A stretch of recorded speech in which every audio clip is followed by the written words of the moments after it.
A scientist walks into a trap. He doesn't know it yet. He thinks he's getting a job offer. He thinks someone finally sees his genius. But the men sitting across from him, they are not headhunters. They are Mossad. And this meeting will end his career and nearly end his life. This is the story of how Israel's most feared intelligence agency tracked, manipulated, and neutralized one of Iran's top nuclear scientists. Not with bombs, not with soldiers, with deception. His name was Mohsen Fakhrizadeh. To the world, he was a physics professor. To Iran's government, he was a national hero. To Mossad, he was the most dangerous man alive. Fakhrizadeh was the architect of Iran's entire nuclear weapons program. The CIA had a file on him going back to the early 2000s. His program had a code name, Ahmad. It ran through the 1990s and into the 2000s. It was secret, it was sophisticated, and it was getting closer to its goal. Israel could not let that happen. Israel's strategy wasn't simple. They couldn't just kill every Iranian scientist. Well, they tried that too. Between 2010 and 2012, 5 Iranian nuclear scientists were killed in targeted assassinations. Motorcycles, magnetic bombs, snipers. Tehran called it terrorism. Israel said nothing. But killing scientists had limits. You kill one, Iran trains 10 more. The real objective was to destroy trust within the program itself. Make Iran's own scientists afraid. Make them suspicious of each other. Make some of them defect. Mossad created fake companies, fake identities, fake job offers. They set up front organizations in Europe and Asia. They recruited agents who could speak Farsi, and they waited. The operation was years in the making. Mossad didn't go straight for the top. They started at the edges.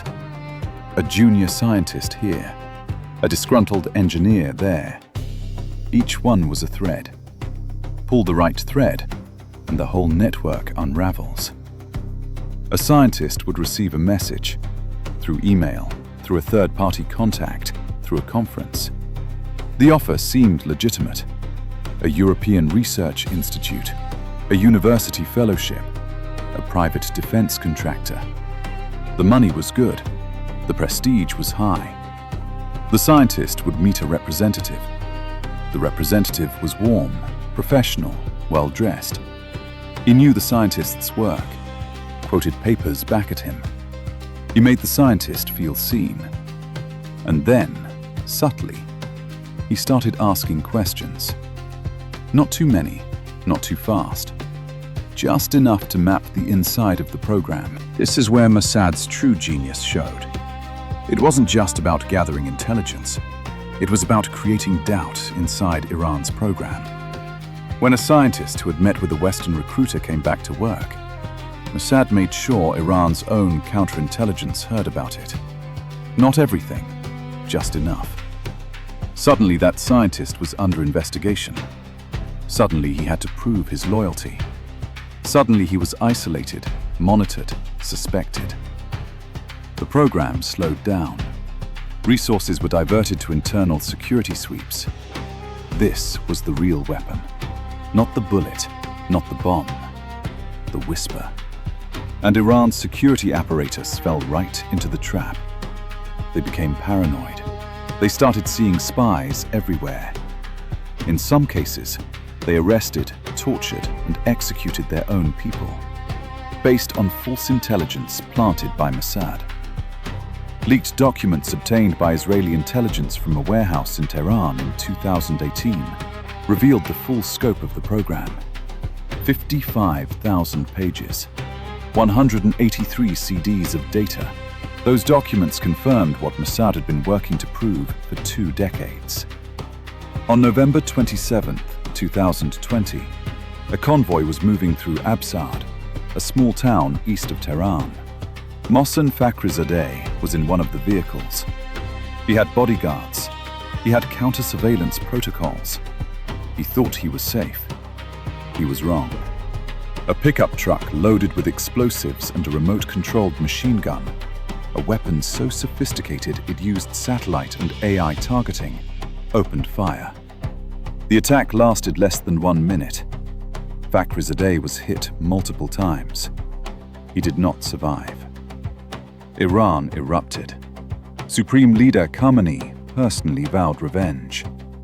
Israel, as always, said nothing officially. But the message was clear. No one is untouchable. No program is safe. And Mossad's reach extends far beyond any border. Mohsen Fakhrizadeh spent his life building a weapon that would give Iran power. In the end, that same ambition made him a target. Iran has new scientists, new facilities, and a new motivation to continue. But every time they rebuild, the shadow returns. This is what modern warfare looks like. Not tanks in a field, secrets in a briefcase, code in a centrifuge, a bullet from a satellite-guided gun in a quiet Iranian town, where every conflict has a cause, every border has a cost, and every war leaves something behind. If this video opened your eyes, hit that like button. Subscribe to War and Military History, the more stories the mainstream doesn't tell you. And share this, because people need to know how the real war is being fought.